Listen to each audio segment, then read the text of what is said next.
യൂണിവേഴ്സിറ്റിയിൽ പ്രശ്നങ്ങളുണ്ടായിട്ടുണ്ട്. തീർച്ചയായിട്ടും അത് തിരുത്താനുള്ള തീരുമാനവും എടുത്തിട്ടുണ്ട്. യൂണിവേഴ്സിറ്റിയുടെ ഈ ആരോപണം ഉണ്ടായ പരീക്ഷ MBAയുടെ 3ാം സെമസ്റ്റർ പരീക്ഷയായിരുന്നു. അത് 7-ാം മാസം 5-ാം തീയതി നടന്നതാണ്. അത് വാല്യുവേഷൻ അയക്കാൻ താമസമുണ്ടായി. അത് നവംബറിലാണ് അയച്ചത്. ഏകദേശം 4-5 മാസം വൈകി.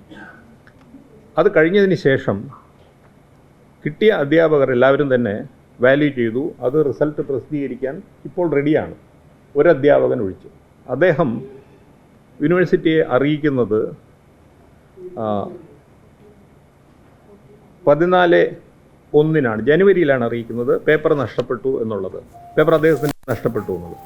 ആ കാര്യത്തിൽ തീരുമാനം എടുക്കാനും യൂണിവേഴ്സിറ്റി വൈകിയിട്ടുണ്ട്. അപ്പോൾ തീർച്ചയായിട്ടും യൂണിവേഴ്സിറ്റിയുടെ ഭാഗത്തു നിന്ന് ചില പിഴവുകൾ തീർച്ചയായിട്ടും സംഭവിച്ചിട്ടുണ്ട്. അധ്യാപകൻ്റെ ഭാഗത്തു നിന്നും വളരെ കാര്യമായ പ്രശ്നവും ഉണ്ടായിട്ടുണ്ട്.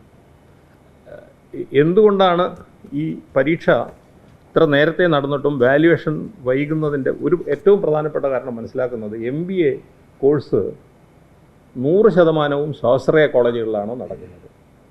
സ്വാശ്രയ കോളേജുകളിലാണ് നടക്കുന്നത്. അപ്പോൾ ഈ സ്വാശ്രയ കോളേജിലുള്ള അധ്യാപകരാണ് ഇത് വാല്യൂ ചെയ്യേണ്ടത്.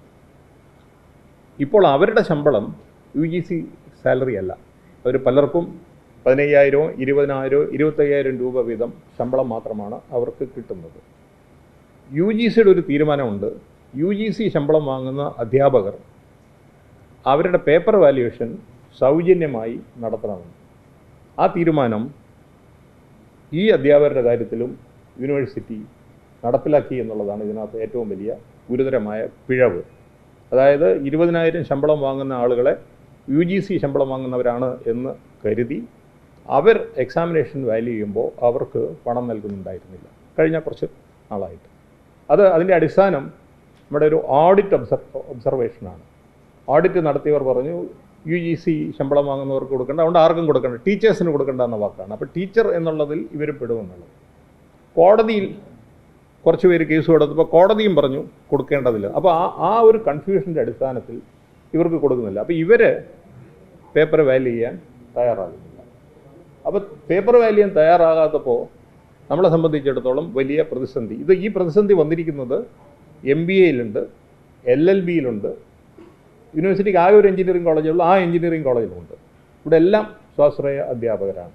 അപ്പോൾ അത് മാറ്റണമെങ്കിൽ ഇവർക്ക് അർഹമായ വേതനം കൊടുക്കണം. ഇന്ന് ആലോചിച്ചിട്ട് അവർക്ക് വേതനം കൊടുക്കാം എന്ന ഒരു തീരുമാനത്തിലാണ് എത്തിയിരിക്കുന്നത്. കാരണം അവർ UGC ശമ്പളം വാങ്ങുന്ന ആളുകളല്ല. അതുകൊണ്ട് തന്നെ UGC നിയമം അവർക്ക് ബാധകമല്ല. തീർച്ചയായിട്ടും കോടതി അങ്ങനെ പറഞ്ഞിട്ടുണ്ടെങ്കിൽ അതിനെതിരായിട്ട് അപ്പീൽ കൊടുക്കും. അതുപോലെ തന്നെ AGയോട് അതിന് ക്ലാരിഫിക്കേഷൻ കൊടുക്കും. കാരണം അവർക്ക് അർഹമായ വേതനം കൊടുക്കണം. അവർക്ക് കൃത്യമായ വേതനം കൊടുത്താൽ തീർച്ചയായിട്ടും അവർ പരീക്ഷാ പേപ്പർ വാല്യൂ ചെയ്യും എന്നുള്ള കാര്യത്തിൽ യാതൊരു സംശയമില്ല. അതാണ് ഇതിനകത്തുള്ള പരിഹാരം. അപ്പോൾ ഈ MBA പോലെ തന്നെ LLBയുടെയും വൈകിയിട്ടുണ്ട്. LLBയുടേത് ഇതേപോലെ. അപ്പോൾ നമ്മൾ ഇത്തരം പരീക്ഷകളൊക്കെ തന്നെ ക്യാമ്പ് ആയിട്ടാണ് വാല്യൂ ചെയ്യാൻ. അപ്പോൾ ക്യാമ്പായിട്ട് ഓരോ കോളേജുകളിലും ക്യാമ്പ് സൃഷ്ടിക്കുകയും അധ്യാപകർ അവിടെ വന്ന് വാല്യൂ ചെയ്യണം എന്നാണ് പറയുന്നത്. അപ്പോൾ ഈ ക്യാമ്പിൽ വന്ന് അവർ വാല്യൂ ചെയ്യുന്ന ദിവസങ്ങളിൽ അവർക്ക് വാല്യുവേഷൻ്റെ പൈസ കിട്ടുന്നില്ല. ഈ സ്വാശ്രയ കോളേജുകാർ ക്യാമ്പിൽ വരുമ്പോൾ അവർ ഏത് കോളേജിൽ നിന്നാണോ വരുന്നത് ആ കോളേജുകാർ ആ ദിവസം ശമ്പളവും കൊടുക്കുന്നില്ല. അപ്പോൾ ശമ്പളവും കിട്ടുന്നില്ല. ഇതാണ് ഈ പ്രതിസന്ധി. അപ്പോൾ അതുകൊണ്ട് ഈ അധ്യാപകർ എന്ത് ചെയ്യും? ഈ പേപ്പർ അവർ പൊതിഞ്ഞ് അവരുടെ വീട്ടിലോട്ട് കൊണ്ടുപോകും. ക്യാമ്പിലാണ് അവർ വാല്യുവേഷൻ വരുന്നത്. പക്ഷേ വാല്യൂ ചെയ്യാൻ പറ്റാത്തത് കൊണ്ട്, വാല്യൂ ചെയ്താൽ അവിടെ നിന്ന് കഴിഞ്ഞാൽ അവർക്ക് വേതനം കിട്ടാത്തത് കൊണ്ട് ആ ഇതും കൊണ്ട് അങ്ങനെയാണ് അദ്ദേഹത്തിൻ്റെ പാലക്കാട്ടേക്ക് പോകുന്നതും പേപ്പറും കൊണ്ട് പോകുന്നതും പിന്നീട് പാലക്കാട് നിന്ന് അദ്ദേഹം തിരിച്ചു വരുന്നതും നഷ്ടപ്പെടുന്നതും. അപ്പോൾ ഇതിൻ്റെയൊക്കെ അടിസ്ഥാന പ്രശ്നം യൂണിവേഴ്സിറ്റി വേതനം കൊടുക്കുന്നില്ല എന്നുള്ളതാണ്.